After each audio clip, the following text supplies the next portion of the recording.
கேரளாவுக்குள் நுழையும் ஆம்னி பேருந்துகளுக்கு அம்மாநில அரசு வரி வசூலிப்பதை நிறுத்தும் வரை ஆம்னி பேருந்துகள் கேரளாவுக்குள் இயக்கப்படாது என ஆம்னி பேருந்து உரிமையாளர்கள் தெரிவித்துள்ளனர். இதுகுறித்து போக்குவரத்து ஆணையரிடம் மனு அளித்துள்ள அவர்கள் கேரள அரசிடம் பேசி தமிழக அரசு உரிய நடவடிக்கை எடுக்க வேண்டும் என கோரிக்கை வைத்துள்ளனர்.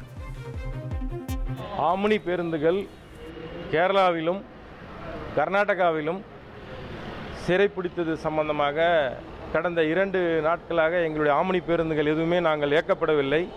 இங்கே ஸ்டேட்டில் ஓடுற வண்டிங்கெல்லாம் ஓடும், வெளி மாநிலத்துக்கு ஓடுற வண்டிங்க அவங்க வண்டியும் வராது, நம்ம வண்டியும் ஓடாது.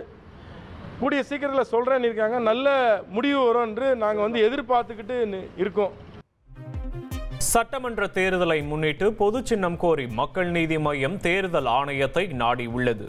2026 சட்டமன்ற தேர்தலுக்கு பதிவு செய்யப்பட்ட கட்சிகள் பொது சின்னம் கேட்டு பெறுவதில் தீவிரம் காட்டி வருகிறது. அந்த வகையில் மக்கள் நீதி மய்யம் கட்சி விசில் உள்ளிட்ட 3 சின்னங்களை தேர்வு செய்து பொது சின்னம் கோரி தேர்தல் ஆணையத்தை நாடியுள்ளது. 2021 சட்டமன்ற தேர்தலின் போது புதுச்சேரியில் டார்ச் லைட் சின்னம் ஒதுக்கப்பட்டதால் மாற்று சின்னத்தை மக்கள் நீதி மய்யம் தேர்வு செய்துள்ளது.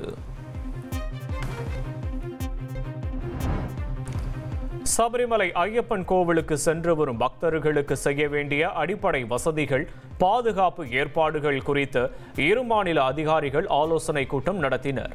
குமுளி, கம்பம், மெட்டு பகுதிகளில் மேற்கொள்ள வேண்டிய அடிப்படை வசதிகள் மற்றும் பாதுகாப்பு ஏற்பாடுகள் குறித்து தேனி மற்றும் இடுக்கி மாவட்ட நிர்வாகத்தின் சார்பில் ஆலோசனை கூட்டம் தேக்கடியில் நடைபெற்றது.